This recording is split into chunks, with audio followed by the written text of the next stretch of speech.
한 차례 쓴맛 본 제네시스, 이번에는 유럽 진출 성공할까? 이완의 독한 이야기. 현대차 그룹 제네시스의 유럽 진출이 가시화되고 있다.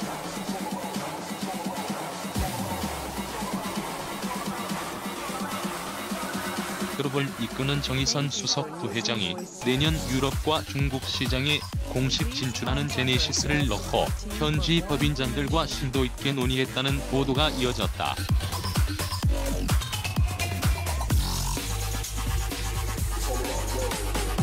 10년 가까이 계획하고 준비한 현대차의 럭셔리 브랜드가 과연 철옹성과 같은 유럽 고급차 시장을 뚫고 들어가 자리를 잡을 수 있을지 많은 사람이 지켜보고 있는 가운데 쉽지 않은 도전이 될 것이라는 전망부터 정 부회장의 브랜드에 대한 애정과 각오가 남다른 만큼 일부에서는 어떻게 해서든 안착시킬 것이라는 기대감을 드러내기도 했다.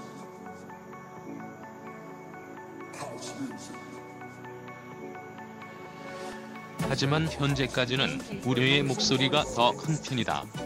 한 차례 유럽 시장에서 쓴맛 본 제네시스. 현대자동차는 이미 제네시스 G80을 유럽에 내놓고 쓴맛을 본 경험이 있다.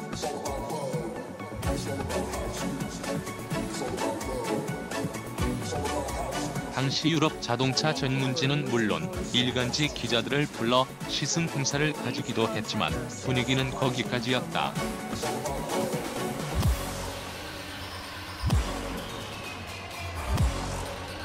판매량은 의미를 둘 수준이 아니었고 결국 잠시 유럽 땅에 머물던 G80은 2017년 조용히 철수했다.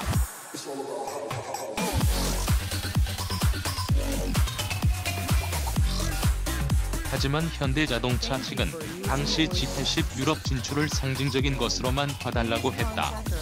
유럽 시장 공략을 위해 본격적으로 뛰어든 것이 아니라는 얘기다.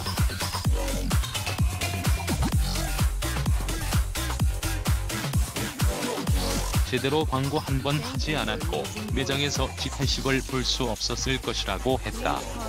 실제로 그랬다.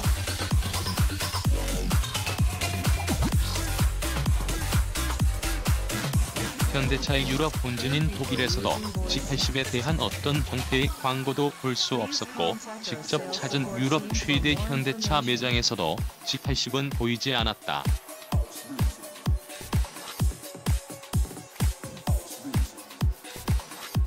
디젤 세단 판매량이 높은 유럽에 가솔린 엔진 하나만 들여온 것만 봐도 판매보다는 그들 표현대로 우리도 이런 차를 만든다라는 상징적 의도로 G80 유럽 진출을 바라보는 게 맞을지도 모른다.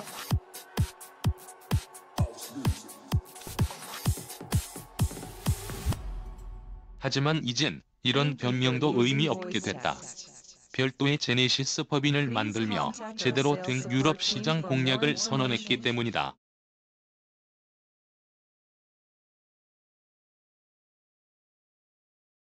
물러설 수 없는 도전. 그나마 세단보다 SUV가 가능성 높아 현재까지 밝혀진 바로는 곧 공개될 SUV인 GV80과 G80, 그리고 이미 출시된 G70과 또한 새롭게 선보일 SUV GV70 등이 유럽 땅을 밟을 것으로 보인다.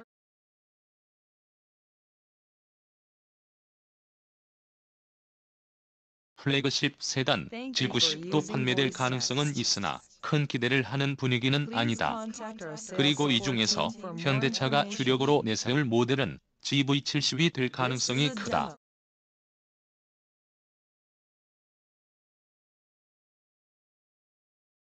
왜 그럴까? 우선 유럽의 럭셔리 브랜드 소비 성향을 이해할 필요가 있다. 유럽은 자동차에 있어 보수적이다.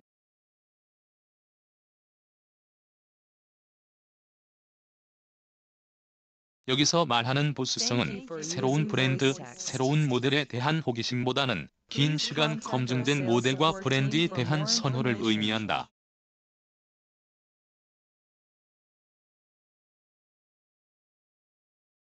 유럽 운전자들은 스타일과 주행성만큼이나 브랜드가 만들어온 역사, 흔히 말하는 헤리티지 전통을 매우 중요하게 여긴다.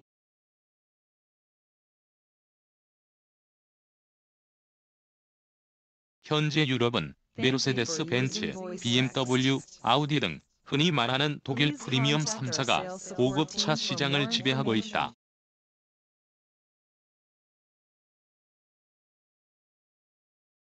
긴 역사, 그리고 그 시간을 통해 쌓아온 전통, 그 전통을 통해 얻어낸 브랜드 가치, 숙성된 엔지니어링을 통한 높은 주행 만족도와 품질 등으로 다른 브랜드가 끼어들 여지를 두지 않고 있다.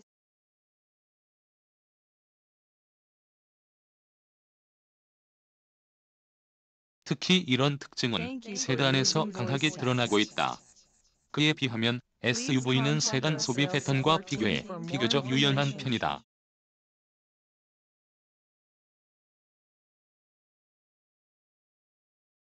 이는 실제 판매량을 통해서도 어느 정도